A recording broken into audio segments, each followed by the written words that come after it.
Halo sahabat, nama Adi Supriyadi tidak lagi asing di publik Kalimantan Timur. Beliau tersohor sebagai aktivis, politisi, sekaligus pemikir yang kerap menganalisa kebijakan publik. Perantau dari Sulawesi Selatan ini hadir menemani kita malam ini. Ada banyak hal yang menginspirasi jalan berkelok kehidupan beliau. Bagaimana lengkapnya? Kita ikuti Jalan Klik, jejak kesuksesan yang tidak biasa. Assalamualaikum warahmatullahi wabarakatuh. Sahabat, kita berjumpa lagi di acara Jalan Klik, jejak kesuksesan yang tidak biasa. Kali ini kita kedatangan salah satu tamu istimewa kita, Bang Adi Supriyadi. Gimana, sehat kabar Bang? Alhamdulillah sehat. Oke. Sahabat, Bang Adi Supriyadi dikenal sebagai salah satu perantau yang sukses di tanah Borneo. Beliau mencapai semua itu tidak ujuk-ujuk. Banyak jalan berliku yang dilaluinya. Di kalangan media, Bang Adi Supriyadi dikenal sebagai aktivis, politisi, sekaligus pemikir yang memiliki analisa tajam dengan daya kritis yang luar biasa. Namun, tidak hanya mengkritik, tidak pula memukul, melainkan memberi alternatif solusi-solusi yang ditawarkan. Kini, beliau menjadi salah satu anggota Dewan Pengawas PDAM Balikpapan. Seperti diketahui, PDAM Balikpapan memiliki masalah-masalah klasik yang tidak jauh dari sebelum-sebelumnya. Di antaranya kebocoran air dan krisis air bersih. Sebelum ke sana, kita flashback bagaimana Bang Adi dari tiada menjadi sosok seperti ini. Oke Bang, kita ngobrol Bang ya. Siap. Bang, boleh tahu Bang, dulu awal kecilnya itu bagaimana Bang?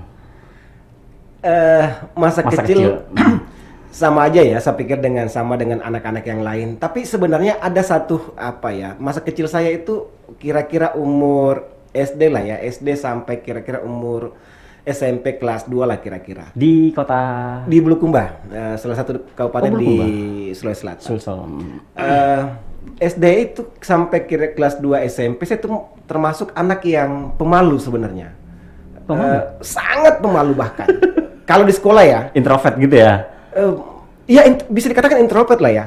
Bahkan banyak kejadian lucu akibat dari sifat malu itu. Misalnya biasalah kan kalau kita zaman dulu, saya kira sampai hari ini ya, zaman dulu itu kan biasa guru itu kan menunjuk siswa untuk ngerjain soal di papan tulis. Nah saya itu biasanya saking groginya, ya kan, saking malunya, itu jalannya tuh kayak robot. Kaki kanan dengan tangan kanan, tangan kiri dengan kaki kiri, kayak gitu sampai satu ruangan, teman-teman itu ketawain semua kayak gitu. Dan ya berubahnya itu di kira-kira kelas 3. SD, SMP? Sampai SMP, jadi panjang sebenarnya. Dari SD ke SMP sampai kelas 2 SMP itu panjang. Ya berapa tahunan tuh, 6 sampai 8 tahun lah kira-kira. Saya tuh termasuk yang introvert lah kira-kira begitu.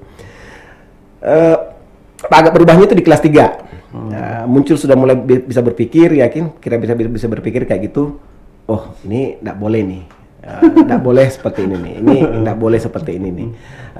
Mungkin juga waktu itu karena sudah ada beberapa sepupu yang sudah kuliah, kalau misalnya dia ke rumah, ya, biasa aja ngobrol gitu kan. Dari situ dia coba membuka wawasan saya seperti apa terkait dengan dunia luar, dan ya disitulah mulai kira-kira untuk mencoba untuk menyadari bahwa ini sesuatu yang tidak bagus nih, sifat-sifat seperti ini sesuatu tidak bagus, harus berubah nih kira-kira seperti itu. Titik baliknya gimana tuh? Artinya kan ada pergulatan kan ya?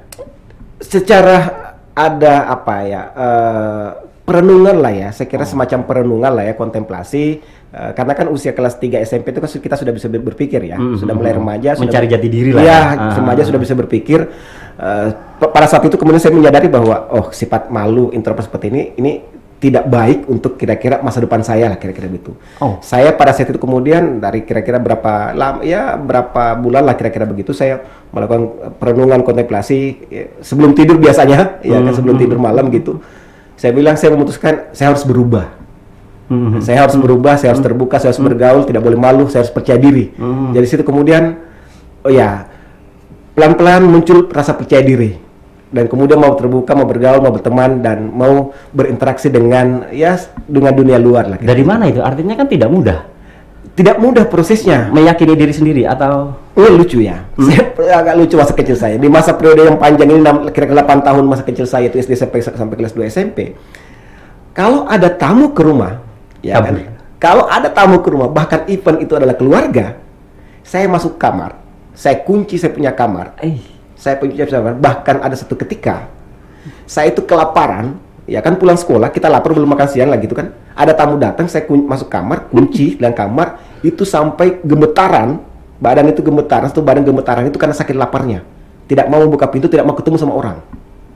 Jadi karena malu, menahan lapar gitu ya? Menahan lapar gitu kan. Dan sampai satu tubuh itu gemetar gitu loh. Untuk menahan lapar itu. Parah. Padahal saudara? Keluarga dekat. Kok sampai semalu itu ya? Malu. Kita malu. Gitu loh. Saya bingung. Gitu. Kenapa bisa malu gitu loh. Keluarga dekat gitu kan. Sampai lucu itu kan sebenarnya. Makanya waktu kelas 3 saya menyadari, saya coba evaluasi gitu kan. Loh kok bisa ya? Saya bisa nahan gitu ya. Nahan sampai gemetar gitu, tidak makan. Terus akhirnya nunggu tamu pulang atau? Iya, nunggu tamu pulang. Nah, sebelum maghrib, ya kan, saya belum bayangkan coba. Kita kan biasa kalau di rumah itu kan ya sarapan paling apa sih ya? Paling pisang goreng ya kan, sebelum kita ke sekolah pisang goreng ya gitu. Bayangkan cuma makan pisang goreng pagi hari, masuk sekolah ya kan, pulang sekitar jam 2 sampai jam 5 sore tidak makan. Gemetar. Nanti pulang tamunya, ya kan, baru buka kamar, cari makan. Orang tua tahu itu? Tahu. Kakak kemudian saudara buka ketok pintu ngajak makan gitu. Tapi nggak dibukain. Apa namanya? Akhirnya sadar sendiri ya setelah di itu. Kelas 3 merasa di kelas 3 kemudian saya mencoba melakukan perenungan lah, kayak kontemplasi kira-kira gitu, mencoba berbicara dengan diri sendiri. Oh, ini nggak boleh nih. Oh, ini nggak bisa nih. Kalau saya pertahankan kondisi seperti ini, sifat saya seperti ini akan menghambat masa depan saya. Kira-kira seperti itu. Dan lucu, begitu masuk SMA kelas 1, waktu itu zaman penerimaan siswa baru lah kan, di SMA kayak gitu. Masih di Bulukumba ya? Masih di Kota Bulukumba, SMA Negeri 1 Bulukumba. Waktu itu penerimaan siswa baru, ada pemilihan ketua apa ya istilahnya ya, ketua OSIS. Bukan ketua OSIS, ketua apa ya, semacam ketua kelas lah untuk penerimaan siswa baru itu. Dan disampaikan sama panitia siapa yang mau. Dan saya spontan, saya orang pertama yang mengacungkan tangan, saya bersedia. Dan saya tidak bayangkan waktu itu, saya pikir oke, tinggal ditunjuk gitu kan. Ternyata setelah itu ada ada tiga orang yang mengacungkan tangan dan diminta ke depan, ya kan. Ternyata disuruh pidato, suruh kampanye. Saya bilang, ampun saya ini gimana caranya gitu kan. Kampanye tentang apa tuh? Ya kira-kira bagaimana kemudian meyakinkan teman-teman sama siswa baru untuk mau memilih, kira-kira begitu. Kampanye lah kira-kira begitu. Ada 3 kandidat. Ada 3 kandidat lah gitu. Yang konyol menurut saya waktu itu karena saya yang pertama. Disuruh bicara, disuruh kampanye karena saya yang pertama angkat tangan. Saya bilang, saya mau ngomong apa ini kan? Mencoba untuk menahan kaki yang gemetar di depan podium ya kan. Ya untungnya podiumnya tertutup ya? Tertutup. Jadi nggak kelihatan lagi kayak gitu gemetar nih. Sudahlah, saya bilang, saya bismillah saja. Saya bilang, saya bismillah. Sudahlah, apa yang ada di kepala, kata-kata yang ada di kepala sudah saya keluarkan semua. Persoalan tidak terpilih sudah. Bagi saya ini sudah sebuah prestasi luar biasa, bisa tampil di depan umum, dilihat oleh guru-guru, kakak-kakak kelas, ada siswa sekitar 300 orang. Bagi saya ini sudah pencapaian luar biasa. Walaupun pada saat itu ya teman yang mantan ketua OSIS di SMP saya yang terpilih. Itu udah hidupnya luar biasa. Oh, luar biasa. Masih berasa istilahnya. Masih. Bang, kalau kenakalan bang, hal konyol apa bang? Pasti kan setiap laki pasti ada ya. Saya sih mungkin tidak termasuk anak yang nakal apa yang parah, enggak lah ya. Tapi kalau paling nakalnya Bolos. ya bolos sekali waktu SMA ya kan pernah bolos lah sekali. Makan uang SPP gitu ya? Enggak lah, enggak lah, saya enggak lah. Saya bisa bilang dulu kan masih ada istilah BP3. Sekolah itu kan ada namanya BP3 ya, kita enggak lah. Saya kalau itu masih lah. Masih terjaga Masih terjaga lah waktu itu. Enggak pernah disalahgunakan lah kira-kira begitu. Kalau teman-teman yang berkesan, teman kecil atau teman sekolah yang sampai hari ini berkesan dan mungkin masih berkomunikasi ada? Ada sih beberapa ya, karena kan begitu selesai SMA, kuliah di Makassar ya kan. SMA. Saya praktis. Nah, gini. Begitu saya selesai SMA, saya kuliah di Makassar kemudian diterima di Unhas. Karena ada motivasi yang kuat untuk berkembang, saya kemudian memutuskan waktu itu saya bilang saya tidak mau bergaul agak banyak dengan orang Bulukumba. Alasannya? Karena kenapa? Kalau saya bergaul sama orang Bulukumba, pergaulan saya tidak bertambah. Oh. Akhirnya waktu itu hampir satu. Yang kedua, jadi teman-teman saya yang saya kenal orang Bulukumba bahkan sedikit, 1-2 gitu loh. Bahkan yang lucu, ada teman saya yang terakhir jadi wakil bupati Bulukumba. Saya tahu dia bertanya orang Bulukumba setelah diterima jadi anggota dewan. Selama di kampus ternyata kita kenal, kita bergaul, tidak tahu betul orang Bulukumba. Karena ya agak sedikit menghindari waktu itu. Saya agak sedikit menghindari bergaul sama teman-teman dari orang Bulukumba karena hanya untuk menambah jaringan ya. Sebenarnya bukan menghindari dalam arti negatif ya, tapi lebih pada motivasi sebenarnya memperluas jaringan, menambah teman. Dan di Unhas waktu saya kuliah, saya masuk tahun 96, hampir semua fakultas ada teman dekat. Ada teman dekat, ya teman dekat lah, kayak gitu. Dan alhamdulillah teman-teman itu sampai sekarang kita masih intens komunikasi. Sampai sekarang ya? Sampai sekarang. Unhas terkenal salah satunya aktivisnya ya? Iya. Termasuk abang ya? Gimana bang? HMI ya? Periode saya memang itu periode akhir Orde Baru. Jadi saya masuk tahun 96, Soeharto Lengser tahun 98, Mei 98. Jadi saya selama tahun 97, kita sudah mulai turun di jalan. Berarti 98 ikut ya? Mulai 97. Oke. Mulai 97, ya kira-kira setahun lah di kampus kita, ya kan. Setelah masuk di HMI, di kader di HMI, berinteraksi di HMI. Tahun 97 kita semua turun di lapangan. 5 orang, 10 orang, 100 orang kita di lapangan. Jadi dan bola itu menggelinding. Dan saya ya kami lah ya merasakan kemudian bagaimana yang namanya represi Orde Baru itu. Saya ingat di kampus kita kira-kira tahun 97 gitu untuk membaca buku-buku yang pada zaman itu buku-buku yang dibredel sama Orde Baru kan banyak sekali kan, buku-buku kiri, Marx dan kawan-kawan lah gitu kan. Ini kan buku-buku yang dibredel sama Orde Baru. Pramudia Anantatur, ya karya Pramudia Anantatur itu kan buku-buku yang dibredel sama Orde Baru. Manusia Bumi dan itu saya ingat satu waktu itu saya ada dikasih teman, ada manuskrip karya Karl Marx gitu. Itu kayak apa ya? Itu melirik kiri kanan malamnya kayak transaksi apa gitu kan malam hari ya kan melirik kiri kanan memastikan bahwa tidak ada intel, tidak ada melihat. Saya dikasihkan manuskripnya karyanya Marx. Jadi buku soal narkoba gitu ya? Iya kayak gitu. Kayak ya karena kan bisa dimaklumi lah ya karena kan zamannya tahun 97 itu kan intel banyak sekali masuk di kampus ya kan untuk mengawasi pergerakan mahasiswa. Dan ya memang pada saat itu intimidasi dari struktur negara terutama dari aparat keamanan itu kan memang sangat intens kepada mahasiswa yang bisa dikatakan kritis lah ya. Apalagi ya kami kan demo awal-awal 97 itu kan cuma 5 orang, 10 orang. Ya kan mudah dideteksi siapa pelakunya gitu kan. Nama-nama kita sudah di Kodam ya kan, di Polri, polisi. Nama kita sudah punya database.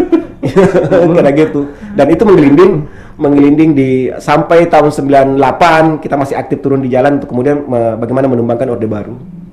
Bang, mentor paling berjasa siapa bang ketika aktivis? Ada banyak ya, ada banyak mentor senior lah ya, senior. Jadi di kampus dulu di kampus di Unhas itu kita punya pola pengkaderan ya, kalau misalnya di HMI, kalau misalnya pada saat training misalnya dilihat ada peserta yang punya potensi kira-kira begitu, potensi itu dikader. Dipanggil sama senior gitu kan, tinggal di kamar kosnya, Dikasih buku, suruh baca, diajak diskusi dan lain sebagainya. Setelah itu aja diskusi, disuruh pergi demo sama-sama turun di jalan, kira-kira begitu. Dan luar biasa. Pasca saya harus berterima kasih kepada HMI karena bagi saya HMI banyak membentuk karakter saya, banyak jaringan di HMI dan banyak hal yang bisa saya dapatkan di organisasi Himpunan Mahasiswa Islam. Ketika demo itu isunya sudah isu nasional ya, bukan isu kampus saja gitu ya? Sampai 98 itu masih isu nasional. Tema besar kita memang adalah bagaimana menumbangkan Orde Baru. Karena kita menganggap bahwa ya zaman Orde Baru adalah memang rezim yang sangat otoriter yang kita anggap kemudian memang sangat tidak sehat dalam sistem kehidupan berbangsa dan bernegara. Pasca 98 99 kita mulai masuk kampus. Kita juga sering melaksanakan aksi-aksi untuk kemudian bagaimana memperbaiki sistem di kampus. Karena bagi kami melihat bahwa kampus juga ini menjadi salah satu organ dari negara, Orde Baru, untuk kemudian bagaimana mengkooptasi mahasiswa. Kira-kira gitu. Berarti namanya intimidasi sering ya? Sering kali. Itu sering lah. Untungnya pada saat itu belum ada teleponnya. Jadi belum ada telepon, tapi intimidasinya mulai daripada kita diintai, diikutin, bahkan ya intimidasi secara fisik. Ya pada saat demo ya merasakan laras tentara, ya biasalah gitu. Kalau yang paling menancap di memori itu di zaman-zaman aktivis saat itu? Ada banyak ya. Karena kan saya ingat tanggal 1 21 Mei 19 atau 20 Mei tahun 98 itu kita long march dari Unhas ke lapangan Karibosi. Itu jaraknya kira-kira kurang lebih sekitar 10 km. Kita jalan kaki dari pagi sampai siang, kira-kira sampai 5-6 jam lah kira-kira jalan kaki ke Karibosi. Dan ya puluhan ribu mahasiswa, itu luar biasa, sangat heroik. Di Makassar waktu itu. Selama berapa hari itu? Kalau yang itu tadi itu cuma berlaku satu hari, tapi kemudian sebenarnya hampir tiap hari sebenarnya kita turun di jalan. Intensitasnya naik. Dari 97 itu kita demo itu sekali seminggu tahun 97.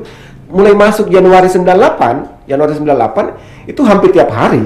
Oh, berarti memang panjang ya? Panjang. Saya hitung-hitung kita mulai turun aksi itu sampai jatuhnya suatu kurang lebih setahunan. Ada kurang setahunan. Iya, pada akhirnya kemudian ya kuliah agak sedikit terbengkalai. Tapi lulus tepat waktu nggak tuh ya?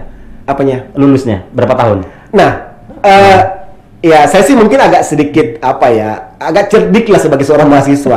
Saya agak sedikit cerdik lah. Menjadi asdos atau gimana? Enggak. Gini. Pendekatan saya itu saya termasuk mahasiswa yang cepat sebenarnya selesai mata kuliahnya. 4 tahun saya punya 4 tahun itu semua mata kuliah saya sudah selesai. Semua SKS ya. Padahal pada saat itu adalah hampir tiap hari kita turun demo. Nah, saya pakai strategi. Jadi pada saat pengambilan mata kuliah di awal semester gitu, saya pilah-pilah mata kuliah berat saya nggak ambil. Saya nggak ambil. Kenapa saya tidak ambil? Saya tunggu teman angkatan saya jadi asisten. Oh, jadi asdos gitu ya? Oh iya, ketika teman angkatannya jadi asisten kan relatif mudah kita kan. Makanya kenapa cuma selesai? Walaupun faktanya saya selesai 7,5 tahun bahkan. Sudah ambil DO. Waktu itu sebenarnya kalau di UNAS itu kan aturannya itu masa kuliah itu kan paling lama 7 tahun. 7 tahun. Nah, cuman karena saya pernah cuti 1 semester, ini nggak dihitung nih. Jadi totalnya saya di kampus itu 7,5 tahun. Jadi walaupun mata kuliahnya selesai 4 tahun, nah 3 tahun. Kenapa saya tidak cepat selesai? Misalnya 5 tahun lah kira-kira begitu. Di akhir kuliah saya kira-kira tahun 2000-an lah, tahun 2000 akhir 2000 lah kira-kira. Saya ketemu sama senior, dia mengatakan begini. Kamu mahasiswa, yang dicari mahasiswa itu cuma 3 sebenarnya. Pertama adalah kuasai disiplin ilmumu, yang kedua perbanyak temanmu, kemudian ketiga perbanyak pengalamanmu. Saya tanya, kenapa cuma itu? Untuk apa? Saya bilang, 1, percayalah, dia bilang, yang penting kau sudah tahu disiplinmu lah. Di dunia nyata, dia mengatakan, dunia nyata itu sebenarnya agak jauh berbeda dengan apa yang kita pelajari di kampus. Itu 1. Syukur-syukur misalnya nyambung apa apa disiplin ilmumu dengan apa yang kau kerjakan, syukur-syukur. Yang kedua dia bilang begini, semakin banyak teman, kita nggak tahu nih 10, 20, 30 tahun yang akan datang, di antara teman-teman yang kita kenali, kita nggak tahu nasib kita seperti apa. Ya kan? Kita nggak tahu nasib kita 10 tahun, 5 tahun, 10 tahun, 20 tahun ke depan seperti apa. Yang ketiga, pengalaman. Pengalaman itu penting dalam rangka bagaimana membangun mental, karakter, ya kan? Sehingga kemudian ketika kita memasuki dunia kerja pasca kuliah gitu, kita nggak kaget dengan dunia luar. Kita kaya dengan pengalaman, kita punya banyak teman. Teman itu adalah relasi, jaringan. Seperti itu. Akhirnya itu yang kemudian pesan senior itu yang kemudian membuat saya agak lambat selesai. Padahal sebenarnya saya itu di tahun kelima skripsi saya sudah selesai, tinggal ujian meja. Ujian mejanya 1,5 tahun lebih. Gara-gara demo ya? Gara-gara ya mencari memperbanyak teman, memperbanyak pengalaman. Jadi setelah kira-kira tahun 2000-an saya banyak melanglang buana di Indonesia, ke Bandung, ke Jogja, ke Jakarta, mencari ilmu. Kita laksanakan studi-studi intelektual, memperdalam hasanah intelektual kita, kira-kira begitu, termasuk bagaimana membangun jaringan, dan pengaruhnya luar biasa sampai hari ini. Terlebih yang 3 hal tadi ya, bergizi lah ya, sangat bergizi ya. Terus merantau tahun berapa Bang ke Borneo ini? Ke Balikpapan itu kecelakaan sejarah juga sebenarnya. Karena setelah tahun 2003 itu begitu selesai, saya sebenarnya waktu itu ditawarin sama Dirjen Kementerian Pertanian, Pak Saripudin Bahar, Pak Saripudin, dia orang Pontianak. Waktu itu dia sempat ke kampus, kita sempat ketemu, dia sempat menawari untuk menjadi staf khususnya di Jakarta. Kemudian pada saat bersamaan ada teman ngajak ke Balikpapan untuk membantu dia melaksanakan training, intermediate training di HMI. Kalau di HMI itu kan ada jenjang-jenjang pengkaderan ya. Ada namanya intermediate training atau LK2 di HMI cabang Balikpapan. Nah, saya kemudian diminta untuk membantu dia mengelola training itu. Begitu saya sampai di Balikpapan, jalan kira-kira kurang lebih Balikpapan 2 minggu, 3 minggu lah kira-kira saya di Balikpapan waktu tahun 2003 itu. Saya merasa kok kota ini nyaman ya. Tapi sebenarnya memang tahun 2000 saya sempat ke Balikpapan. Waktu itu ada kongres HMI. Ada kongres HMI di Balikpapan. Tapi sebentar ya. Kami waktu itu pengurus cabang HMI di Makassar, pengurus cabang HMI cabang di Makassar, sempat ke Balikpapan, lihat kota ini kok nyaman, kota ini ya, adem kayak gitu, nyaman. Nah, begitu tahun 2003 ikut mengelola training HMI. Waktu itu kemudian ketemu sama seorang teman. Ketemu seorang teman, dia mengatakan begini, "Nggak usah balik ke Makassar, tinggal di sini aja." Oh iya ya, bagus juga ya, menarik juga ya. Terus saya bilang, ngapain kita di sini? Oh, udahlah, kita melakukan proses pemberdayaan masyarakat katanya. Tinggalnya di mana? Gampang kalau suruh tinggal katanya. Ya sudahlah kalau gitu. Nggak ada perencanaan tuh ya? Nggak ada perencanaan. Kecelakaan sejarah itu aja, kecelakaan sejarah sebenarnya. Dan karena apa ya? Mungkin karena faktor karena ya kebetulan juga jadi salah satu pelaku sejarah reformasi 98, aura reformasi itu masih ada, dan kebetulan tahun 2003 itu teman yang mengajak untuk melakukan proses pemberdayaan masyarakat pesisir di Balikpapan. Jadi energi dari mahasiswa, semangat reformasi masih. Yang kami lakukan kemudian tahun 2003 sampai 2006 awal Januari kira-kira begitu, itu demo tiap hari juga di Balikpapan. Demo apa tuh? Kami mengadvokasi nelayan waktu itu, ya hampir tiap hari juga demo. Ya tiap minggu lah ya. Hampir tiap minggu kita demo, ya kan, demo Pemko, demo perusahaan, demo DPRD yang kita anggap kemudian merugikan kepentingan masyarakat pesisir di Balikpapan. Nelayan ya berarti. Nelayan. Kepentingan nelayan. Iya. Pertama ngerantau punya apa, Bang? Nah, merantau itu apa ya? Ya, karena kebetulan juga saya juga bukan berasal dari keluarga yang yang mapan lah ya.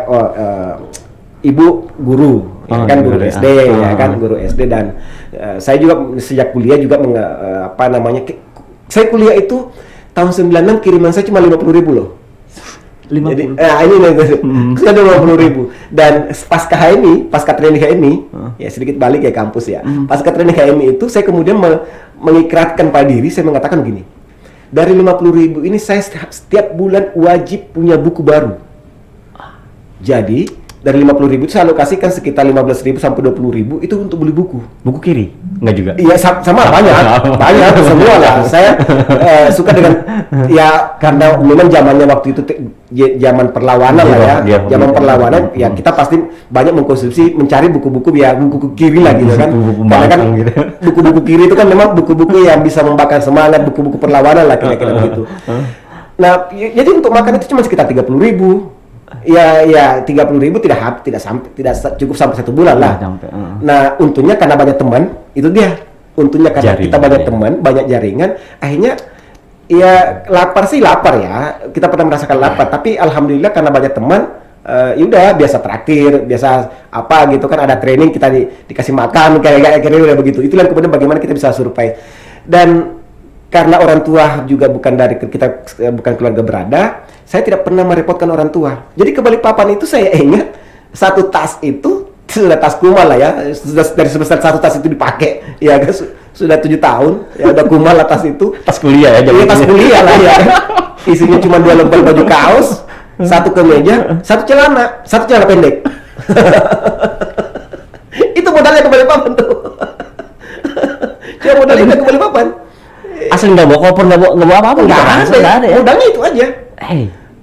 Modal saya selain ya cuman isi tas itu yang isinya tadi itu, tapi modal saya adalah saya punya keyakinan bahwa dimanapun kita berada, asal kita baik, ya tidak kan? mengganggu, tidak mengusik, ya kan? Sudahlah, Tuhan itu memberikan rezeki kepada setiap manusia, gitu loh. Jadi tidak pernah merasakan apa ya, saya itu menganggap bahwa ya namanya Balikpapan ya, tidak ada kerjaan bisa dikatakan waktu awal-awal ya. Saya sih merasa ya lapar ya, kita merasakan lapar lah ya. Dan ada lucu tuh. Saya ingat karena kita waktu itu memang jadi mindset saya ke Balikpapan itu bukan cari kerja. Main atau bukan cari kerja. Nggak tahu ya, saya nggak tahu waktu sampai awal saya ingat sampai Januari 2006 mindset di kepala tentang uang, cari uang, cari kerja itu nggak ada. Jadi yang ada itu bagaimana kemudian bisa hidup, survive aja gitu. Iya, di kepala itu nggak ada kata uang, nggak ada cari kerja, nggak ada.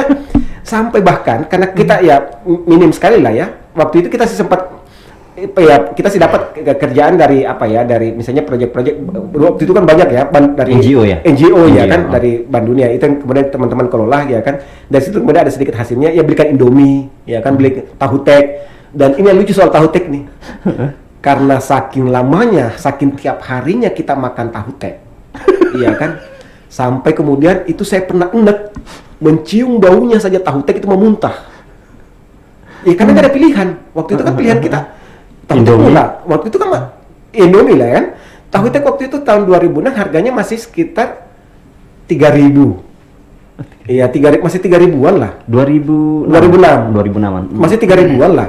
Pakai telur 3.500, ya kan? 3.500. Dibandingkan Indomie yang 1.500, ya kan waktu itu lebih kenyang ini gitu ya. Lebih kenyang ini. Ya kan ada telurnya 3.500 kan. 1 kali makan 1 hari. Ya cukup lah. Ya kan, tapi itu ternyata karena saking tiap harinya, ya kan, kira-kira tahun 2007, 2008, cium saja baunya tahu tek itu mau muntah, sakit enek aja gitu. Terus akhirnya tapi gini, saya tidak pernah meratapi ya. Jadi walaupun kita lapar, itu sekalipun nggak ada penyesalan, apalagi meratapi kenapa nasibku begini ya.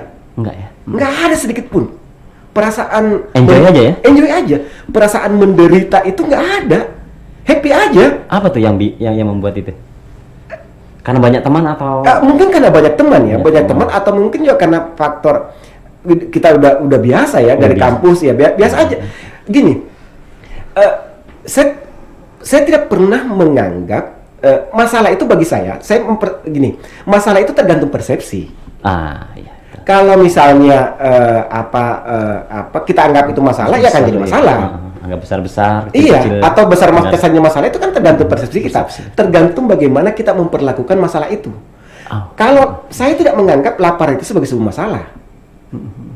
Cukup bahkan air putih saja, saya sudah bahagia kok. ngobrol sama teman-teman, kita bahas tentang negara, udah bahagia, laparnya jadi Hilang ya? ini hilang, jadi nggak keinget. Ya itu mungkin tadi ya, salah satu apa ya, pada saat kita lapar sudah makan tahu tek, itu kan ada energi gitu kan, diskusi sama teman-teman di warung kopi, kita bahas lagi tentang negara, kita bahas tentang dan lain sebagainya, itu udah bahagia. Jadi kebahagiaan saya waktu itu adalah ketika kita membahas tentang negara ini. Padahal nggak ada follow up-nya ya? Nggak ada. Katakanlah misalnya gini, katakanlah kayak gini ya, kita bahas tentang negara, bagaimana negara yang baik dan lain sebagainya, pengelolaan negara yang baik dan sebagainya. Kan, apakah bagaimana mendatangkan uang? Nggak ada. Ya diskusi. Udah gitu pulang, besok gitu lagi. Besok makan tek-tek lagi, sore malam ketemu lagi sama teman, ini bahas itu lagi. Dan terakhir memang tahun ya gitu sampai Januari 2006. Nah terakhir itu kejadian yang saya ya titik balik lah ya, titik balik saya di Balikpapan itu di tanggal 6 Januari tahun 2006. Waktu itu peristiwa pembakaran kapal. Manggar. Bukan di Manggar ya, tapi ya, di Kelandasan. Tapi Kelandasan ya. Kelandasan makanya di kapal, tapi yang bergerak waktu itu adalah mulai dari Kelandasan sampai Tritip lah ya. Masyarakat pesisir waktu itu yang bergerak. Dan setelah kapal dari Pati Pekalongan dibakar itu sama Mr. K. Iya, dibakar seperti itu. Ya kita sempat menghilang sih ya, karena kita dicari sama aparat. Siapa sih pelakunya ini kan? Saya pas ke pembakaran itu kemudian saya teman-teman sama teman sudah reda ya. Kira-kira sudah 2-3 minggu setelah kejadian itu, kemudian kita ngumpul kemudian sama teman-teman, kita diskusi, kita putuskan, oke, ini kayaknya nggak bisa dipertahankan nih, nggak bisa kita lanjutkan nih, rusak kita ini nih, sudahlah, ini sudah cukup lah, enough nih, cukup sampai di sini, kayak gitu loh. Usia kita waktu itu, usia kan sudah tahun 2006, udah 25 lah, bayangkan 25, belum nikah ya berarti ya? Belum, oke. Umur 25 lah kira-kira seperti itu. Kita sudah sadar 24-25 tahun, loh kalau ini terus yang kita kerjakan, ini gimana masa depan kita ya? Akhirnya waktu itu sama teman-teman kita diskusi, kita rapat, yaudah cukup sampai di sini. Oke, kita coba menata kehidupan kita jauh lebih baik lah. Mau jadi apa kita ini? Dari mana tuh hidayah tanda kutip itu tuh? Nggak tahu ya. Nggak tahu muncul kesadaran tiba-tiba ya kan? Mungkin karena udah titik jenuh juga kali ya. Udah jenuh ya. Iya, udah jenuh dan teman-teman saya waktu itu kemudian kita muncul sebuah kesadaran bersama untuk oke, kita mengambil keputusan, kita hentikan dan oke, kita menata. Saya waktu itu tahun 2006 kenal dengan Wakil Bupati Penajam dan ya saya harus berterima kasih kepada almarhum Pak Iwan Datu Adam almarhum. Saya diminta untuk mendampingi beliau sebagai staf ahli Wakil Bupati dan sempat beliau jadi PJ Bupati dan saking percayanya waktu itu sama saya Pak Iwan Datu Adam. Jadi pada saat beliau jadi PJ Bupati itu stempel Bupati itu terasa saya. Maksudnya gimana? Stempel Bupati tidak ada di saya. Kok bisa? Saking percayanya Pak Iwan Datu Adam kepada saya. Dan saya menjaga, saya berterima kasih, saya menjaga amanah itu. Saya tidak pernah menyalahgunakan stempel itu untuk apa gitu. Saking percayanya beliau gitu. Karena saya menganggap bahwa saya di Balikpapan, saya di tanah rantau, kemudian modal terbesar saya adalah trust. Sekali kita tidak dipercaya, habis kita. Sepintar apapun kita, sepintar apapun kita, sehebat apapun kita, kalau kita tidak bisa dipercaya, sudahlah. Itu alamat buruk. Sebaliknya ketika trust, iya, kira-kira seperti itu. Nah awalnya gimana tuh Bang? Kok bisa seorang Bupati PPU ya berarti ya? PPU. Nah waktu itu kemudian 2006 saya mencoba mengajukan ke Pak Iwan Datu Adam itu satu proposal kira-kira begitu. Proposalnya itu adalah saya mengajukan membantu beliau untuk melakukan analisis wacana terkait dengan image citra beliau sebagai seorang pejabat publik. Nah, proposal saya diterima. Personal branding berarti ya? Ya, personal branding lah, kira-kira begitu. Personal branding, saya diterima, saya membantu beliau dan ternyata tugas saya karena mungkin beliau menganggap bahwa saya punya kompetensi lah ya, punya kompetensi di bidang politik pemerintahan, bisa dipercaya. Akhirnya kemudian kerja saya tidak hanya bicara bagaimana menjaga citra beliau, tetapi luas, termasuk bagaimana kemudian mengelola pemerintahan. Menganalisa kebijakan dan sebagainya. Analisa kebijakan seperti apa kira-kira seperti itu. Baru di situ mulai politisi ya? Belum. 2006 2008 itu belum. Saya masih independen, tidak berpartai sama sekali. sama sekali. Setelah itu 2009 saya memutuskan untuk menikah tahun 2007. Maaf potong. Menikah dengan teman kuliah atau Adik angkatan. Dan saya tidak pacaran sebenarnya. Ada itu. Taruh atau gimana? Enggak, jadi juga. Mungkin juga karena ya udah bosan pacaran juga kali ya di kampus. Apa ya? Ini dia. Salah satu istimewanya seorang aktivis. Ini dia. Salah satu istimewa seorang aktivis. Salah satu istimewa seorang aktivis itu punya kemampuan retorika yang bagus. Karena sering jadi pembicara, narasumber dan lain sebagainya. Ya, kira-kira untuk bagaimana menggait seorang ya ahwat apa gitu, nanti mudah lah kira-kira begitu ya kan. Dan 2007 itu kok udah kayak apa ya? Capek, malas, kok udah pacaran begitu dan sama istri waktu itu jadi gini pendekatan saya, ini lucu nih pendekatan saya memilih istri. Karena udah capek pacaran kayak gitu, saya cuma pada saat itu membuat daftar 10 orang perempuan, 10 gadis, ya kan 10 orang gadis, ya kan, yang menurut saya baik, cocok kira-kira untuk pendamping hidup saya. Saya kan tulis nomor 1 sampai 10, ya kan tulis. Kemudian saya telepon. Semuanya satu persatu itu. Saya telepon semuanya. Nah, yang pertama saya telepon istri saya. Ya dia nomor 1 gitu kan. Kandidat. Iya, kandidat pertama ya kan. Saya udah bilang, kalau misalnya dia nolak, saya punya opsi kedua nih. Saya telepon yang kedua nih ya. Kalau yang kedua nolak, yang ketiga saya telepon sampai ke 10. Ya kan saya punya daftar 10 nama kayak gitu. Nah, saya telepon dia, ngobrol. Tidak lama. Nggak lama ngobrolnya, basa-basi karena kan ya 2003 sampai 2007. Saya terakhir ketemu di kampus itu kan tahun 2000. Jadi kira-kira 5-7 tahun. Aktivis juga ya? Sesama aktivis? Enggak. Oh, enggak. Kira-kira 5-7 tahun tidak komunikasi. 5-7 tahun nggak ada sama sekali komunikasi. Tapi kenal gitu ya? Kenal. Kenal karena kan dia adik angkatan ya. Dia adik angkatan. Dan 2007 itu kemudian karena dia adalah nomor pertama, ya kan? Saya telepon, habis basa-basi gitu, tanya kabar dan lain sebagainya. Saya langsung ngomong.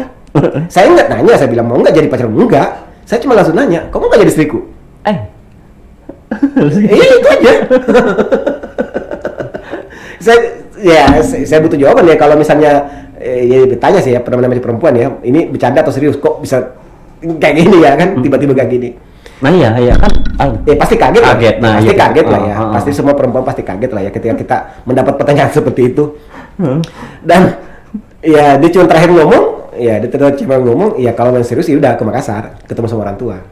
Ya udah saya bilang, ya udah tunggu aja minggu depan saya ke Makassar. Itu belum ada job tetap ya? Atau sebagai konsultan politik? Sudah masuk tadi. Sudah sebagai konsultan politiknya. Sebagai tenaga ahli lah kira-kira tenaga ahlinya dari PPU, Bupati PPU Pak Iwan Dato Adam. Setelah itu lamar udah jadi gitu ya? Udah jadi ya 2007 menikah di Makassar dan Makassar. Setelah itu kemudian balik ke Balikpapan dan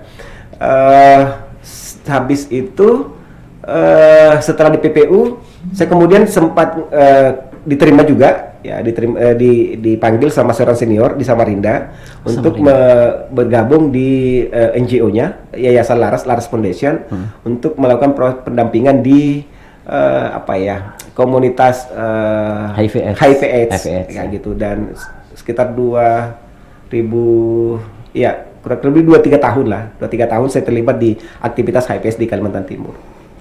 Setelah itu baru tertarik di politik. Setelah itu belum ya, masih panjang gitu ya. Setelah itu masuk di KPU kira-kira setahun. KPU Balikpapan, KPU Balikpapan 2014. Kemudian setelah 2015, nah 2015 itu saya diajak untuk menjadi konsultan politik tim pemenangannya Pak Rijal Effendi, Pak Rahmat Masud tahun 2015. 2015 kemudian setelah itu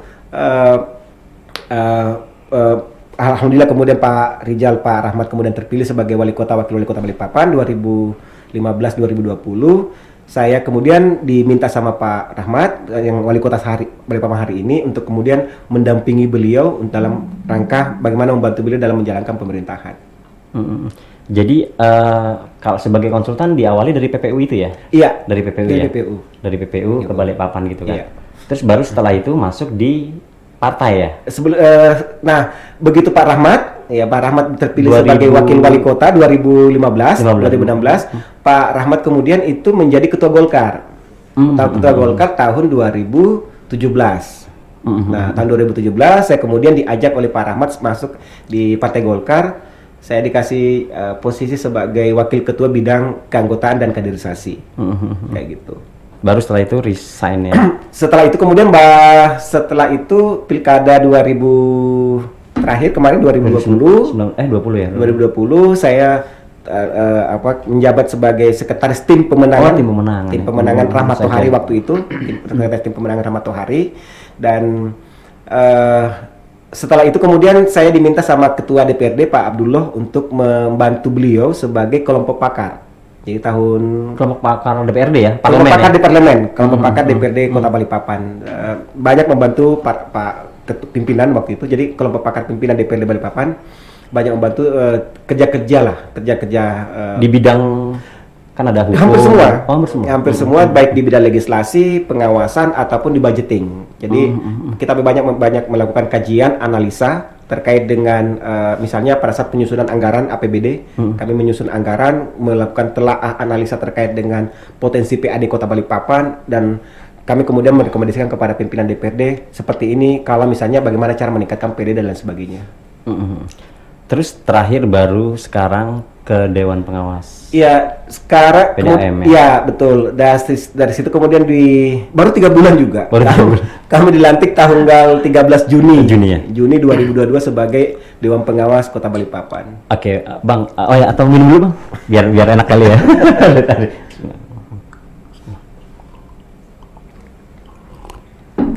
Nah, Bang, ini menarik ketika di Dewan Pengawas. Saya masih teringat tulisan viral Abang ke tarif ya, antara tarif atau kebocoran PDAM ya? Iya. Antara tarif atau kebocoran, tulisan itu viral dan boom juga di media gitu kan. Dengan pasal-pasal yang kok mau sih Bang mikirin gitu loh. Masalah air ini kan salah satu masalah klasik di Balikpapan ya. Masalah klasik iya, dan memang PDAM yang saat ini namanya Perumda Tirta Manuntung itu memang adalah perusahaan daerah yang diberikan mandat untuk menjalankan kewajiban pemerintah.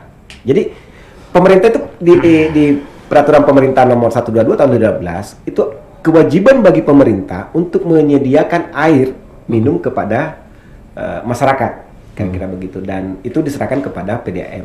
Dan tahun 2000 saya ingat lah ya, tahun 2021 lah 2020 akhir lah kira-kira. Iya, 2020 akhir sampai 2021 saya banyak melakukan kajian analisa terkait dengan kinerja PDAM Kota Balikpapan atau Perumda Tirta Manuntung Kota Balikpapan dalam menjalankan tugas yang diberikan oleh pemerintah Kota Balikpapan dalam melaksanakan pelayanan air bersih, air minum di Kota Balikpapan, dan memang ada banyak masalah di sana ya gitu. Nah, sorry dipotong sebentar. Oke, kan luar biasa ya menguliti tanda kutip PDAM saat itu gitu kan, sampai pasal dan detail sekali anggaran dan sebagainya. Sekarang di dalam, Bang, apa rasanya ya bedanya ketika nggak ada yang berubah? Nggak ada yang berubah. Saya sih pikir saya nggak ada berubah ya, karena 99%, enggak juga lah 90% kali ya, nggak enak juga mengatakan 90%. Apa yang jadi catatan saya, catatan kritis saya sebelum masuk menjadi anggota Dewan Pengawas, itu benar. Ketika saya masuk, saya verifikasi kemudian data-data saya di dalam, dan itu benar, data-data itu. Banyak temuan? Banyak. Antara lain, bisa dibuka? Di pertama, jadi gini, sebenarnya kalau kita bicara tentang kapasitas produksi PDAM Kota Balikpapan dibagi dengan jumlah penduduk Kota Balikpapan, sebenarnya cukup kita punya air. Tetapi krisis air itu? Tetapi letak masalahnya di mana? Letak Okay. masalahnya adalah ada di tingkat memang angka kebocoran kita, angka kehilangan air kita atau non revenue water, itu istilah teknisnya NRW, itu memang tinggi. Kalau dirupiahkan? Saat ini NRW kita itu ada di angka 37%. Itu totalnya kalau kira-kira kubikasinya kurang lebih 15 juta kubik per tahun.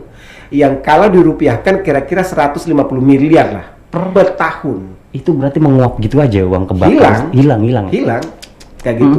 Dan itu memang begitu kami setelah dilantik tanggal 13 Juni, kami kemudian memverifikasi data, mengumpulkan data, verifikasi data, termasuk mengecek di lapangan. Teman-teman itu kelihatan, misalnya gini, kami waktu itu di 1 minggu setelah dilantik itu kami keliling instalasi. Kami kemudian ke instalasi tritip, IPAM tritip. Ada air yang bocor, gitu kan? Ada air bocor. Saya tanya, ini air apa? Kenapa hilang? Oh, dia bilang ini air bersih, Pak. Air bersih dari mana? Dari bak filter. Ini kemana nih, saya bilang, air ini? Airnya terbuang. Loh, saya tanya, kenapa terbuang? Saya tanya, ini kira-kira berapa nih? Berapa debit airnya nih? Kira-kira 5 liter per detik.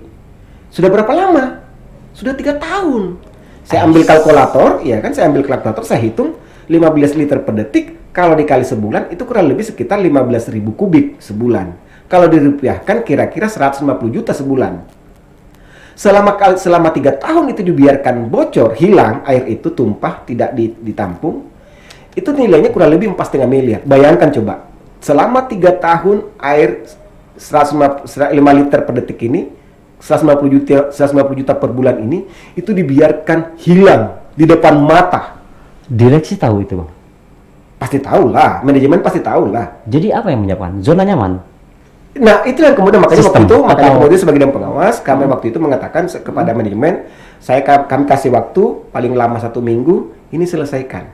Akhirnya kemudian dibeli peralatan lah ya. Manajemen kemudian membelikan peralatan, akhirnya kemudian air dikembalikan kepada bak. Nah, gitu. Karena saya bilang gini, air ini bayangkan coba, tidak miriskah saya bilang kita sebagai orang yang bekerja di PDN, tidak miriskah hatinya begitu ada masih banyak warga kita yang tidak mendapatkan air, sementara kita buang-buang air. 1 liter itu bagi saya itu sangat berharga. Ada orang yang teriak, nangis dan lain sebagainya, menderita tidak mendapatkan air, tapi kita ini justru buang-buang air. Itu selama bertahun-tahun ya? Kalau yang kasus tritip itu berlangsung selama 3 tahun. Ya alhamdulillah sekarang sudah dibedahin ya. Dan itu menjadi cerminan sebenarnya, bahwa ini ada yang salah dalam sistem pengelolaan PDM Kota Balikpapan. Ada yang salah. Kayak gitu. Karena kalau misalnya kita buka data misalnya, jumlah produksi air kita kalau dibandingkan dibagi dengan jumlah penduduk Kota Balikpapan itu sebenarnya cukup. Cuma memang angka kehilangan kita yang tinggi. Nah, saya kemudian kemarin melakukan analisa terkait dengan angka kehilangan. Jadi angka kehilangan air itu ada 2. Ada namanya NRW fisik, ada yang namanya NRW non fisik. NRW fisik itu gini. Secara sederhananya. Ya gini, NRW non fisik itu gini. Misalnya air tumpah di tempat penampungan atau reservoir namanya istilahnya. Reservoir itu ada tempat penampungan. Kemudian yang kedua kebocoran atau kehilangan di pipa distribusi. Kemudian yang ketiga itu penghilangan di pipa dinas. Pipa dinas itu adalah pipa dari rumah. Pipa yang ke rumah itu namanya pipa dinas. Yang ke rumah itu namanya pipa dinas. Nah, kami menemukan gitu loh. Misalnya gini, di dua kami punya PDN Kota Balikpapan itu punya 8 instalasi pengolahan. Ada 2 kita punya instalasi itu sering terjadi namanya overflow. Overflow itu gini, overflow itu tumpah. Air tumpah. Kenapa air tumpah? Karena air tidak terdistribusi. Terutama pada jam-jam berdasarkan laporan yang ada itu pada sekitar jam-jam 2 malam, jam 2 gitu sampai jam 5 pagi, jam 5 pagi subuh gitu, itu air tumpah di reservoir. Hilang. Kemudian misalnya gini, saya kemarin udah minta data kebocoran air di pipa dinas, pipa sambungan ke rumah itu sebulan berdasarkan laporan yang masuk, dan itu yang dikerjakan oleh staf, itu sekitar 350-360 laporan setiap bulan. Artinya apa? Setiap hari ada sekitar 11 kebocoran di pipa dinas. Itu karena alatnya apa? Iya. Usang atau? Itulah yang kami sebagai dewan pengawas karena kan evaluasinya nggak ada atau gimana ya? Kami ini sebagai dewan pengawas ini kan tugasnya ada 2 ya, berdasarkan peraturan Perda nomor 8 tahun 2020 tentang Perumda Tirta Manuntung. Tugas dewan pengawas itu ada 2. Satu adalah melakukan pengawasan terhadap kinerja seluruh staf manajemen gitu. Kemudian yang kedua adalah memberikan nasihat atau rekomendasi kepada direksi. Nah, kami kemudian melakukan analisa. Karena kan kami harus mentahu masalah, kemudian melakukan analisa, kemudian bisa memberikan rekomendasi ataupun nasihat kepada direksi. Nah, kami menemukan, saya bilang, ini kenapa dibiarkan? Kan seharusnya menurut saya, kalau misalnya, ya kan, ini bayangkan coba gini, sekali lagi saya ingin mengulangi bahasa saya. Di satu sisi masyarakat kita, kekurangan butuh air, Bersih. ya kan, menderita karena tidak punya air. Tapi di sisi kita, ya kan, di reservoir kita itu tumpah air. Kenapa dilakukan pembiaran? Makanya saya mengatakan begini, dan ya bukan hanya di podcast ini saya mengatakan, di banyak pihak, di banyak tempat saya mengatakan bahwa sebenarnya masalah air di Balikpapan itu tidak sepenuhnya benar. Ini yang penting nih. Maksudnya Ya kan? gimana tidak sepenuhnya? Tidak sepenuhnya benar karena kita kekurangan debit. Oh, Tidak sepenuhnya benar kita kekurangan debit. Ataupun yang kedua, tidak sepenuhnya karena kebocoran yang tinggi.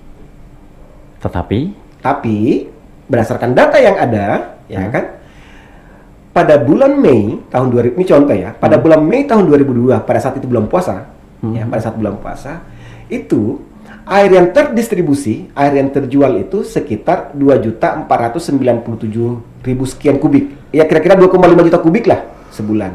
Di luar bulan Mei, ya wajar lah ya, bulan Mei bulan puasa ya, ada banyak pemakaian kita saham dan lain sebagainya ya, ada banyak pemakaian air. Makanya tinggi kita punya pemakaian. Tapi NRW atau angka kehilangan di bulan Mei itu hanya 28%. Tadi kan 37% nih. Tapi di bulan Mei angka kehilangan air kita cuma 28%. Ini luar biasa. Luar biasa. Angka 28% kehilangan itu sudah luar biasa, hebat. Karena di Indonesia rata-rata 35, 37 bahkan 40% angka kehilangan airnya. Kalau kita punya pengalaman 28% bulan Mei, tapi di luar bulan Mei, Januari sampai April atau bulan Juni misalnya, angka kehilangan kita tinggi lagi.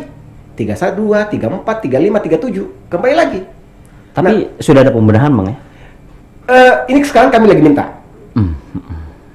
Ternyata ini sekarang kami lagi minta kepada teman manajemen untuk kemudian melakukan pembenahan lah.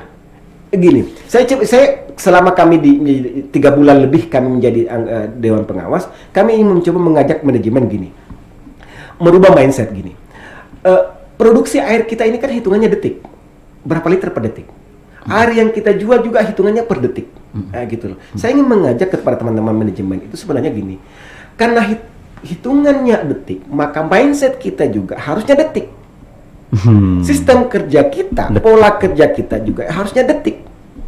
Ketika ada sesuatu harus cepat gerak, kayak gitu loh. Ini makanya saya tadi, ini 3 tahun loh kasus kritik, bukan detik lagi nih. Zona nyaman ya? Sudah nyaman. Zona nyaman. Saya sih melihatnya bahwa teman-teman kalau sudah nyaman dan Kayak rutinitas aja gitu ya? Iya, rutinitas seperti itu. Dan kami juga saat ini juga lagi mencoba mengajak teman-teman manajemen untuk kemudian ayo kita berbenah, yang lalu biarlah berlalu. Mari kita kemudian melihat belajar dari kesalahan. Kalau misalnya ada sesuatu yang salah, ayo kita benahi. Kalau ada sesuatu yang bagus, ayo kita tingkatkan. Kira-kira begitu. Nah, sekarang kami di Dewan Pengawas memang karena kami bertiga, kami mengajak direksi dan seluruh staf manajemen Perumda Tirta Manuntung untuk kemudian ayo berbenah demi kemudian kebaikan pelayanan kita jauh lebih baik di Kota Balikpapan. Dan tadi artinya narasi-narasi kebocoran, krisis air, ancaman itu tidak sepenuhnya ya? Tidak sepenuhnya benar. Memang ada potensi itu ya, ada. Benarnya adalah memang karena kan memang kita punya sumber air baku ini kan memang tidak banyak ya. Kita kan air baku kita kan air hujan. Air hujan kemudian kita tampung di waduk, kemudian dari situ kemudian kita alirkan air dari waduk, kita alirkan ke instalasi, kemudian diolah di instalasi. Seperti itu. Dengan IKN gimana nih? Sebagai kota penyangga. Nah, posisi IKN ini saat ini kan di Sepaku itu lagi dibangun bendungan kapasitas sekitar 2.000. Semua itu ya? Ya, semua itu sekitar 2.500 liter per detik kapasitasnya. Komunikasi kami di PDAM, baik dengan PUPR maupun misalnya dengan BWS, itu kami dijanji awalnya itu 1.000 liter per detik. Awalnya. Jadi dari waduk Sepaku itu kemudian akan dilarikan ke Balikpapan. Awalnya itu wacananya 1.000 liter. Terakhir ini wacananya cuma 500. Turun lagi 500 nih. Itu pun posisinya kita belum ada MOU dan sebagainya. Belum ada MOU. Apakah yang kita terima ini air baku atau air bersih? Belum. Dan ya sebenarnya kalau ada 500 saja, ya kalau misalnya 500 tambah dari 500 liter per detik dari Sepaku, kita yakin kemudian bahwa itu bisa mengcover ledakan penduduk yang akan masuk ke Balikpapan. Bonus demografi ya. terkait IKN karena Oh iya, pendatang. pendatang. Posisi IKN ini kan saya yakin akan banyak migrasi penduduk ya, migrasi penduduk yang masuk ke kota Balikpapan dan saya yakin stay-nya tidak mungkin tinggalnya mereka di Sepaku ya. Di kira-kira 5 tahun pertama kan tidak mungkin mereka tinggalnya di Sepaku. Pasti di kota Balikpapan lah. Karena kan Balikpapan dari sisi infrastruktur jauh lebih baik ya, jauh lebih siap lah kira-kira begitu. Dan tentu kemudian ledakan penduduk itu yang kemarin waktu saya di DPRD sempat konsultasi ke kementerian diperkirakan orang yang akan masuk Balikpapan dalam 5 tahun ke depan itu sekitar 1 juta orang. Bayangkan 1 juta orang, artinya 1 juta orang itu pasti butuh air lah, kira begitu. Sekarang 750 ya? Sekarang 720.000 kita punya jumlah penduduk. Artinya jumlah penduduk kita dalam 5 tahun ke depan akibat IKN akan terjadi ledakan penduduk diperkirakan sekitar 1,5 juta lah sampai 2 jutaan penduduk 5 tahun ke depan. Iya, dengan sekarang aja masih begini. Gimana persiapan? Kalau misalnya kemudian kita mendapatkan 500 liter per detik, saya cukup kira sebenarnya belum cukup juga. Karena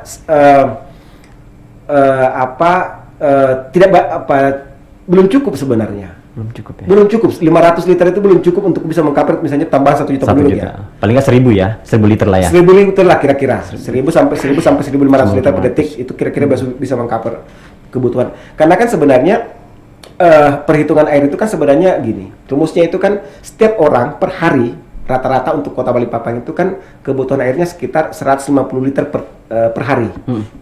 Jadi tinggal dikali aja sebenarnya kan. Kalau misalnya jumlah penduduk misalnya 1 juta kali 150 liter, maka itulah total kebutuhan airnya. Bang, stigma di luar bahwa PDAM ini tertutup. Gimana tuh, Bang? Iya, saya akui itu. Saya pun mengatakan itu bahwa selama ini manajemen di Perumda Tirta Manuntung atau PDAM Kota Balikpapan itu agak tertutup. Dan setelah kami masuk sebagai dewan pengawas, kami mengajak manajemen untuk ayo saya bilang terbuka gitu loh. Nggak perlu ada yang ditutupin. Nggak perlu takut kritik nggak juga perlu ya? ada kritik. Nggak perlu kita takut kritik. Kritik itu vitamin. Kritik itu vitamin.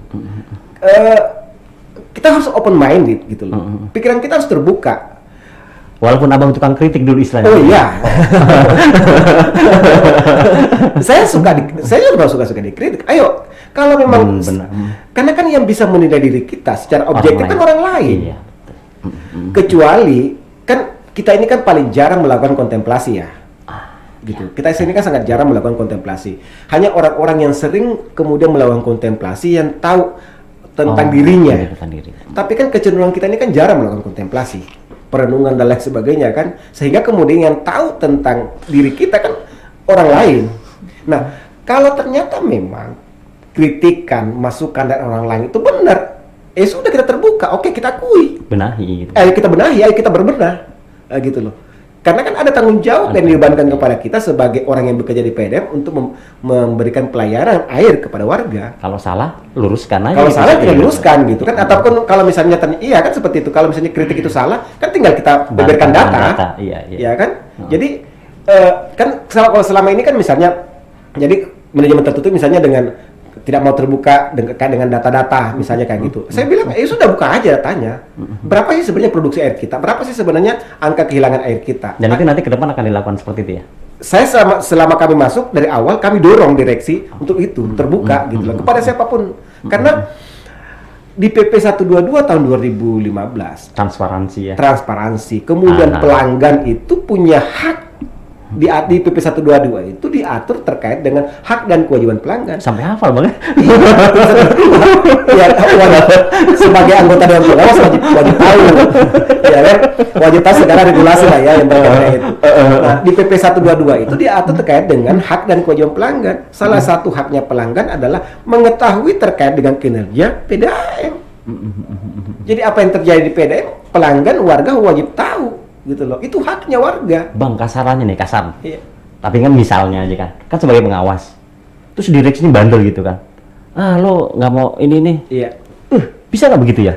Jadi kami kan di Perda nomor 8 tahun 2020 sudah diatur terkait dengan tugas, kewenangan, apa aja kewenangan tupoksinya dari Dewan Pengawas. Dan kami juga di Perda nomor 8 itu punya kewenangan kewenangan untuk merekomendasikan kepada wali kota selaku Kota. kuasa pemilik modal atau KPM terkait dengan kinerja direksi. Jadi kami juga setiap 3 bulan per 3 bulan itu membuat laporan, Evaluasi ya. membuat laporan kepada KPM, kepada wali kota terkait dengan tugas kami, apa saja tugas pengawasan yang kami lakukan, apa aja rekomendasi, Temuan-temuan. nasihat, temuan yang kami telah sampaikan kepada direksi. Karena kan memang di Perda nomor 8 itu Dewas tidak punya kewenangan memaksa direksi. Hanya rekomendasi. Rekomendasi, nasihat. Ya kalau direksi mau terima, alhamdulillah. Enggak, yang Iya penting kan? sudah. Iya, kayak gitu. Tapi artinya gini bang, temuan sementara ini tadi ya sistem Iya. terlalu zona nyaman, Iya. rutinitas Iya. seperti itu aja. Iya. Seolah pemadam kebakaran ya. Ada laporan bocor baru juk. Iya, saya sempat ngomong sama teman-teman manajemen bahwa jangan kita memperlakukan PDAM atau jangan kita bekerja ini kayak seperti pemadam kebakaran. Nanti ada laporan masuk, baru kemudian kita turun melakukan. Contoh misalnya gini, misalnya ada laporan masuk bahwa misalnya kenapa air tidak lancar ngalir nih? Setelah kemudian ada staf turun mengecek semua, kita punya jaringan pipa distribusi. Oh ternyata palepnya itu kemudian rusak atau tertutup. Setelah dilakukan pergantian palep, air kemudian lancar mengalir.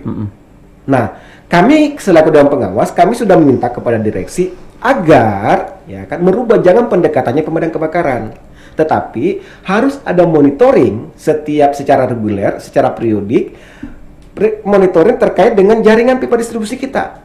Kalau misalnya palepnya memang sudah waktunya diganti, ayo ganti. Sehingga tidak ada cerita lagi terkait misalnya kenapa tidak lancar? Oh karena palepnya rusak. Jadi sebelum rusak sudah diganti. Karena kan misalnya palep, pipa, tindakan preventif ya. Ada tindakan preventif. Akan ada usia pakainya. Sebelum usia pakainya habis, lakukanlah proses pergantian.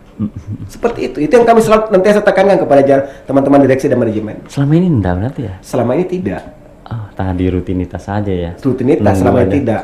Ya alhamdulillah, walaupun ya saya sih melihat alhamdulillah saat ini sudah ada perbaikan jadi lebih baik ya. Ya kan misalnya sudah ada tindakan-tindakan preventif yang diambil oleh teman-teman direksi dan manajemen kemudian untuk melakukan pembenahan-pembenahan itu. Padahal itu kan dia trust untuk PDAM sendiri sebetulnya itu ya, dengan Pasti, terbuka karena dan begini gitu kan. Kalau misalnya pelayanan kita lebih baik, ya kan pasti kan masyarakat juga akan lebih puas. Dan tapi sebenarnya kalau pelayanan baik, jumlah air yang kita jual jauh lebih banyak, kan juga ada pendapatan bagi PDAM. PDAM ini kan tukang jual air. Kasarnya gitu ya, PDAM ini kan tukang jual air. Kalau pelayanan bertambah, ya kan masyarakat puas kan juga. Akibatnya kan ada semakin pendapatan. Dan PDAM itu tugasnya kan di PDAM 8 tugasnya ada 3. Ya kan tugas daripada atau tujuan daripada pendirian Perum dari Taman itu kan ada 3. Satu, mendorong pertumbuhan ekonomi. Yang kedua adalah bagaimana memberikan pelayanan air. Kemudian yang ketiga adalah sebagai sumber PAD. Bagaimana bisa meningkat kita punya PAD kalau misalnya pendapatannya tidak bertambah? Keluhan banyak. Sorotan ini. Iya kan? Dan saya udah minta sama teman direksi dan manajemen bahwa PAD kita dari Balikpapan PDAM itu harus bertambah. Kalau selama ini hanya sekitar 9 sampai 11 miliar per tahun, tahun depan saya bilang harus bertambah. Caranya gimana? Ayo perbaiki, benahi pelayanan. Masyarakat puas, nambah, pasti. Pemasukan nambah itu pasti seperti itu. Apa namanya ya putarannya seperti kan itu. Seperti itu. Gitu loh. Dan ini saya sedikit terkait dengan kita punya jaringan pipa instalasi. Mungkin warga juga sudah mulai bosan ataupun saya baca di sosial medianya Perdata Melitung itu kan yang ada adalah cacian, makian, ya kan? Kalau di Instagramnya PDAM itu kan yang ada itu cacian, makian, sudahlah, ya kan? Dari 1000 komentar, ya kan? Dari 1000 komentar 999, ya 999 itu cacian, makian. Satu aja mungkin satu aja yang netral, ya satu aja yang netral, ya kan? Dan masalah sama, kenapa sih bocor tiap hari bocor, kayak gitu. Kayak misalnya kasus di kemarin misalnya di Andalas ya kan, di MT Haryono, Jalan MT Haryono. Hari bocor. Setelah kami turun cek kondisi pipanya, ternyata memang pipanya itu sudah sangat tipis. Sampai saya bilang kalau kondisi pipanya ini sudah sangat tipis begini, ini bisa tiap minggu nih bocor, saya bilang. Ternyata bukan tiap minggu, baru 2 hari kemudian bocor lagi. Tadi udah alhamdulillah tadi sudah dibaikin di geoservice di HMT Haryono. Dan memang pilihannya adalah harus rehabilitasi jaringan pipa. Rehabilitasi. Ya. Bayangkan. Inventarisir mana yang rusak ini. Ya, usia pipa distribusi kita, transmisi kita itu usianya 30 tahun, 40 tahun. Misalnya kasus di MT Haryono. MT Haryono itu kita punya dari pipa transmisi dari kilo 12 Waduk Manggar ke Kampung Damai, instalasi Kampung Damai. Itu usianya ada yang tahun 80 dibangun, usianya sudah 40 tahun lebih, ada yang usianya 30 tahun lebih. Kalau idealnya berapa tahun sih ya? Kan tergantung jenis pipanya ya. Antaranya. Ya. Rank idealnya 20 tahun, tergantung jenis pipa sebenarnya. Intinya ini sudah melebihi. Intinya kalau kita lihat dari spesifikasi pipa yang ada saat ini, sudah wajib ganti. Sudah wajib ganti dan sayangnya memang rehabilitasi nah ini yang kami temukan di awal ya. Setelah kami di minggu pertama setelah jadi anggota Dewan Pengawas, kami membuka rencana bisnis PDAM untuk 5 tahun ke depan. Di situ sebenarnya sudah tertera tahun 2019 tuh. Jadi ada PDAM itu punya rencana bisnis 2019-2024, 5 tahun kayak gitu. Di situ tertera ada program rehabilitasi jaringan pipa. Saya bilang, sudah berapa persen, sudah berapa banyak yang dilakukan penggantian pipa? Nggak ada satupun. Di atas kertas saja ya? Nggak ada, tidak ada satupun.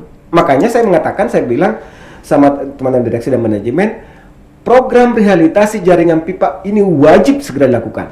Dan kami dimulai awal tahun depan itu kita akan lakukan, ada banyak pipa yang akan kami ganti. Karena ini sudah terlambat sebenarnya. Udah terlambat, tapi bagi kami tidak ada kata terlambat ya. Daripada tidak sama sekali. Tidak sama sekali kira-kira gitu. Oke. Bang, kita ke topik lain nih Bang. Sudah seru banget ya. Tadi ya dari perjalanan tadi itu saya tertarik kita flashback tadi yang 50.000 beli buku. Iya. Dan memang sebagai pemikir pasti cinta buku ya. Apa Bang buku favoritnya Bang? Alhamdulillah saat ini saya masih punya koleksi buku, itu punya perpustakaan ini lah, kira-kira 200 judul lah, kira-kira masih ada lah ya. Masih ada lah kira-kira. Perpustakaan pribadi di rumah ya? Iya, perpustakaan pribadi di rumah. Dan memang saya termasuk orang yang rajin, cinta sangat buku, karena bagi saya buku itu adalah jendela dunia. Buku itu jendela dunia, buku itu adalah kekasih kaum intelektual. Yang paling menggugah buku apa? Ada banyak ya pasti. Ada banyak. Tapi kan ada. Saya paling suka sih topik-topik, misalnya topik-topik tentang ekonomi, ya kan? Ekonomi tentang ekonomi, kemudian pembaharuan Islam termasuk, ya, karena mungkin background saya HMI ya, pemikiran pembaharuan Islam, kemudian termasuk buku-buku sejarah, sastra, ya kan. Saat ini saya lebih banyak kalau saat ini lebih banyak membaca buku-buku tentang keuangan. Terakhir kapan Bang baca buku Bang? Saya hampir tiap hari saya baca buku. Hampir tiap hari ya? Jadi saya punya program ya. Pantas pasal hafal ya? Pasal-pasal bisa. Saya punya program sebenarnya, program. Sekarang kan enak ya. Sudah. Buku sekarang ini kan sudah ada buku digital ya, e-book ya. Jadi, tapi kan enakan cetak kayaknya. Memang enak cetak ternyata. Saya banyak beli buku digital. Saya juga banyak gitu ya. Saya juga PDF. Ya kan banyak di Play Store gitu kan. Di Play Store gitu ada banyak buku digital dijual. Saya juga banyak beli buku-buku digital itu. Cuma memang nggak tahu ya. Beda Mungkin karena generasinya ya. Mungkin soal generasi ya. Karena awal kita ini generasi cetak sebenarnya. Ya, kita ini generasi cetak. Ada banyak ya. Buku-buku Pramudia, tetraloginya Pramudia dan Tatu. Bumi Manusia. Ya, Bumi Manusia. Anak semua bangsa manusia kan, Rumah Kaca gitu. Itu banyak sangat menginspirasi tentang banyak lah kayak gitu. Oh iya, Bang, abang anak berapa sih Bang? Dari berapa saudara, anak berapa? Saya ini orang tua saya termasuk ya karena PNS kali ya. PNS orang tua yang taat dengan program Orde Baru. 2 anak cukup. Kan Orde Baru itu kan di KB itu kan 2 anak cukup ya kan. Anaknya membangkang. Alhamdulillah saya cuma dua orang. Orang tua saya taat. Saya taat ya kan, cuma 2 orang, kakak perempuan lah kayak gitu. Saya anak bungsu kira gitu. Kalau sekarang saya punya 4 anak. 1 laki-laki, 3 perempuan. Karena saya merasa kalau cuma 2 anak sepi ya. Bang, satu pertanyaan terakhir, Bang. Sebenarnya seru, tapi durasi ya. Kayaknya durasi yang memisahkan kita ini. Gambarkan sosok ibu. Ibu itu orang yang paling jadi gini. Ini terkait dengan soal ibu nih. Suatu waktu kemudian saya sama Pak Wali, Pak Rahma Masud itu kemudian di satu kesempatan saya sempat bertanya kepada beliau. Saya tanya, Pak, Bapak ini kan bersaudara sukses semua. Apa sih rahasianya, Pak? Dia bilang begini. Pak Rahmat Masud. Pak Rahmat Masud. Rahasianya cuma 2. Rumusnya cuma 2. Yang pertama adalah jadikan raja orang tuamu, apalagi ibumu. Jadikan ibumu sebagai raja gitu ya. Jadikan orang tuamu, terutama ibumu, sebagai raja. Jangan sekali-kali membantah terhadap orang tuamu, apalagi ibumu. Gitu loh. Muliakan ibumu, muliakan ibumu, muliakan ibumu. Kemudian kedua, rajin sedekah. Saya tanya kepada beliau, apa sih, kenapa sih cuma 2? Masa sih Bapak cuma sukses gara-gara 2 itu aja? Beliau mengatakan resep rahasia saya cuma 2 itu. Makanya kalau beliau kan rajin ya, kalau ketemu sama orang tua kan cium tangan dan sebagainya. Dan pasca itu kemudian ya saya sempat pulang ke kampung. Saya ya mungkin saya nggak tahu apakah punya dosa sama orang tua, tapi saya merasa bahwa sebagai anak kayaknya banyak dosa lah sama orang tua lagi, apalagi sama ibu. Saya minta maaf, saya cuci kakinya, saya minum air cuci kakinya gitu kan. Saya minum, dan betul apa kata Pak Wali, dan ternyata memang saya baca di banyak buku-buku, ada banyak referensi terkait kita klasik apalagi ya. Iya, apalagi kita klasik lah ya. Nasib anak tergantung orang tuanya. Nasib anak tergantung ibunya. Masa depan anak sebenarnya itu tergantung ibu. Sehebat apapun anak, kalau tidak mendapatkan restu, tidak mendapatkan tidak mendapatkan restu dari orang tuanya, terutama ibunya, itu alamat buruk bagi anak tersebut. Ada banyak cerita kisah sukses, ada banyak cerita kisah orang-orang hebat yang kita kenal, orang kita baca biografinya biasa, itu adalah orang-orang yang memuliakan ibunya. Bahkan seorang mafia sekalipun, terhadap iya kan? Kalau kita baca novel-novel mafia misalnya ya kan, novel-novel mafia misalnya kayak gitu, bahkan even seorang mafia sekalipun itu adalah orang yang sangat memuliakan ibunya. Dan saya kebetulan juga suka baca biografi, ya kan, biografi orang-orang sukses gitu. Semua punya kesamaan yang sama, ibu.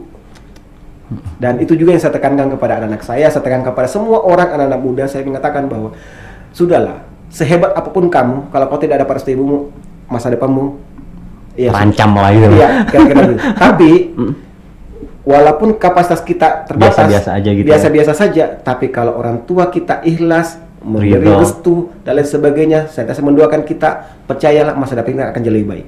Oh, mantap. Oke, Bang, sebagai penutup, quote-nya apa, Bang? Saya punya banyak quote sebenarnya. Pertama, jadikanlah buku sebagai kekasih. Jadikanlah buku sebagai kekasih. Semakin rajin kita membaca, semakin sering kita membaca, maka wawasan kita kemudian terbuka, wawasan kita semakin luas, dan percayalah segala sesuatunya butuh ilmu. Dan ilmu itu ya dengan cara membaca buku. Iqra. Maka itu kemudian makanya itu kemudian kenapa ayat dalam Islam ayat pertama itu adalah Iqra, membaca. Tersurat dan tersirat. Iqra itu tersurat dan tersurat. Kira-kira seperti itu. Kemudian yang kedua, hidup ini soal trust. Sudahlah. Kalau saudara saja kalau kita tidak percaya. Makanya ada satu penelitian tentang orang-orang hebat diteliti. Apa sih yang dibutuhkan? Ternyata kepercayaan. 10 kriteria orang-orang hebat itu. Ternyata dari situ ada kepercayaan, ada keberanian, problem solving, kerjasama dan sebagainya. Soal pengetahuan, kompetensi itu ada nomor sekian. Pertama, trust, bisa kerjasama, bisa problem solving, bisa ya gitu. Semuanya berkaitan dengan karakter. Dan memang ini apa ya? Saya sih punya pola kebiasaan ya. Setiap pagi setelah bangun, biasanya saya memang merenung sebelum bangun. Sebelum bangun. Saya sebelum bangun, ya saya sudah sebelum bangun bangkit dari tempat tidur. Saya biasa baca Al-Fatihah. Oh. Ya, saya baca Al-Fatihah untuk diri saya sendiri. Saya baca Al-Fatihah juga kepada orang tua, baca Al-Fatihah kepada seluruh makhluk di muka bumi ini. Oh. Setelah itu baru bangun, ya kan, bangun, minum air putih, kemudian biasanya ambil buku, baca 5 menit atau di HP, buka e-book, baca 5 sampai 10 menit. Setelah itu sarapan baru. Itu penting ternyata. Itu penting dan luar biasa efeknya. Kalau kebiasaan itu kita bisa lakukan, maka pikiran kita ini selalu positif. Oh. Percayalah kemudian, benar kata pepatah Arab. Kalau mau harum, dekatlah sama penjual parfum. Itu pepatah Arab. Artinya apa? Circle kita, ya kan, ini harus kita batasin dalam tanda petik ya. Circle kita itu harus kita batasi dalam petik. Kalau circle kita itu adalah orang-orang positif, maka kita juga akan positif ya. Aura kita juga akan positif. Tapi kalau circle kita dipenuhi orang-orang negatif, percayalah, orang suka gosip, cerita jelek dan sebagainya, percayalah, pikiran kita juga akan rusak. Maka saya di sosial media saya unfollow orang-orang yang negatif. Saya unfollow orang-orang yang negatif. Dan itu ada pengaruh? Pengaruh besar. Oh. Pengaruhnya besar terhadap mindset kita ya? Mindset kita, pengaruhnya sangat besar. Dan itu kan kebawa karakter nantinya kan? Pasti, karena kan karakter itu kan sebenarnya tergantung dari pikiran kita. Pola pikir ya. Karakter itu kan apa yang kita input itu apa kan? yang kita input, apa yang kemudian jadi kebiasaan berubah jadi karakter. Kira gitu. Garbage input, garbage output Oh, gitu pasti. ya? Gitu loh. Kalau dimasukin sampah, keluar sampah juga gitu. Iya, seperti itu. Ini seru tapi ya. Dan satu. Saya meyakini tentang hukum sebab akibat. Saya meyakini itu juga selama ini menjadi filter saya. Siapa yang menanam kebaikan kayak gitu-gitu? Atau itu selama ini menjadi filter saya. Saya meyakini tentang hukum sebab akibat, bahwa segala sesuatu di fisika itu ada aksi reaksi. Kalau kita ada sebab dan akibat, apapun yang kita buat pasti ada akibatnya. Kita berbuat baik, ada akibatnya. Kita berbuat jahat, ada akibatnya. Hanya persoalan waktu. Apakah akibatnya kita akan dapat hari ini, besok, lusa, 1 tahun ke depan, 10 tahun ke depan, bahkan kemungkinan bisa jadi anak kita dapat. Siapa menanam akan menuai. Iya. Karena kan bisa contoh begini kan, kenapa anak dia dapat? Sering kita bisa dengar dia kena, oh dulu bapaknya sudah meninggal, kenal anaknya, oh itu bapaknya dulu orang jahat, kan kena juga anaknya. Padahal yang berbuat orang tuanya. Iya gitu loh. Mungkin pada saat itu kan dia masih punya kuasa, ya tidak ada orang cerita dan sebagainya. Tapi ya itulah, ya seperti itu. Makanya itu juga yang selama ini menjadi filter saya, bahwa ada yang namanya hukum sebab akibat. Saya mencoba memfilter untuk ya berupaya, mari berbuat baik lah. Ini menarik tapi lagi-lagi durasi. Mungkin next kita bisa ini lagi Bang. Siap. Oke sahabat, seru sekali perbincangan dengan Bang Adi Supriyadi, Dewan Pengawas PDAM Kota Balikpapan. Sebetulnya sangat seru, tapi sekali lagi durasi yang membatasi kita. Mudah-mudahan di lain kesempatan kita bisa ngobrol lagi dengan beliau. Ada banyak hal yang disampaikan dan pembelajaran-pembelajaran yang begitu menarik. Oke, sahabat, demikian, kurang lebih mohon maaf. Kita bertemu lagi di lain kesempatan. Billahi taufik wal hidayah. Wassalamualaikum warahmatullahi wabarakatuh. Bang, makasih Bang ya. Terima kasih banyak, sama-sama. Seru-seru.